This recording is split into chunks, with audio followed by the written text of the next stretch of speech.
అరే ఏంటి ఉప్మా చేసావా అని అనుకుంటున్నారా? కాదండి. ఇంట్లో మిగిలిపోయిన ఇడ్లీతో ఈ విధంగా ఉప్మా చేసుకోవచ్చనమాట. అదెలాగో చూసేద్దాం రండి. ఇప్పుడు ఒక కడాయి పెట్టుకొని అందులో 2 టేబుల్ స్పూన్ ఆయిల్ వేసుకోవాలండి. ఆయిల్ కొంచెం హీట్ అయిన తర్వాత పోపు దినుసులు వేసుకోవాలి. తర్వాత కట్ చేసి పెట్టుకున్న ఆనియన్స్ వేసుకొని బాగా కలుపుకోవాలండి. ఇలా ఆనియన్స్ పచ్చివాసన పోయేంత వరకు ఎంచుకొని ఓ రెమ్మ కరివేపాకును, ఒక ఎండుమిర్చిని వేసుకొని బాగా కలుపుకోవాలండి. ఇవి కొంచెం వేగాలంటే ఓ నిమిషం పాటు మూత పెట్టుకొని అలా వదిలేయండి.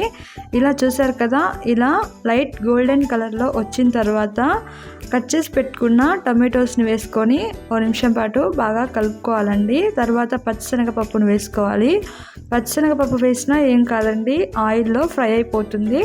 ఇలా మొత్తం ఒకసారి కలుపుకున్న తర్వాత తగినంత పసుపును వేసుకోవాలండి. ఒక చెంచా కారం, రుచికి సరిపడా ఉప్పును వేసుకొని ఇవన్నీ బాగా కలిసేలా ఒకసారి కలుపుకోవాలండి. ఇవన్నీ బాగా వేగే వరకు 1 నిమిషం పాటు మూత పెట్టుకొని వదిలేయాలండి. చూసారు కదా, ఇలా కలర్ మొత్తం చేంజ్ అవ్వాలండి. బాగా వేగినట్టు ఇలా కలర్ చేంజ్ అయితే ఇప్పుడు ఈ పొడి చేసుకున్న ఇడ్లీ మొత్తాన్ని ఇందులోకి వేసుకొని బాగా కలుపుకోవాలండి. ఉండలు లేకుండా పొడి పొడిగా బాగా కలుపుకోవాలండి. కలర్ మొత్తం చేంజ్ అయ్యేలాగా బాగా కలుపుకోవాలి.